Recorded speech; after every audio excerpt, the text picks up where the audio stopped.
এখন হচ্ছে বুনুর হাতে মেহেন্দি করছি। তো এটা হচ্ছে আপার পার্টটা, আমি কখনো মেহেন্দি করিনি, তো ওর হাতে ট্রাই করছি। এদিকটা আবার ঘোরা বুনু, এদিকটা হয়েছে এরকম, ওই হাতটা ঘোরা, আর এদিকটা হয়েছে এরকম, একদিকটা দুদিকটাই হয়ে গেছে এদিকের, আর এইদিকের পেছনেরটা এখনও মানে ব্যাক সাইডটা হচ্ছে। তো পুরোটা হলে তোমাদেরকে দেখাবো, কমেন্টে জানিও কেমন হলো। ও হচ্ছে সরস্বতী পূজার মেহেন্দি করছে বুনু, হচ্ছে বসে আছে। আমি আজকে পুরো ফুল ব্লগ করিনি তো। আর আমি যে এখানে বসে আছি আমি করছি, আমার ডিউটি ছিল নাইট অফ আছে আজকে, তো তাই জন্য বাড়ি এসেছি। দেখা, এই যে আমাদের লাস্ট ফিনিশিং, অনেকক্ষণ ধরে দুজন মিলে চেষ্টা করে করে। উল্টা এদিকটা, পিছন দিকটা, ব্যাক সাইডটা।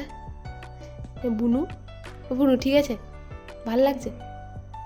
বুনু খুব চুপচাপ করছিলাম, তারপরে আমি ভাবলাম আমিও একটু করি, তাই আমি এরকম সিম্পল করেছি। আর এদিকটা কিছু করিনি, এদিকটা এরকম ভরাট করে ছেড়ে দিয়েছি।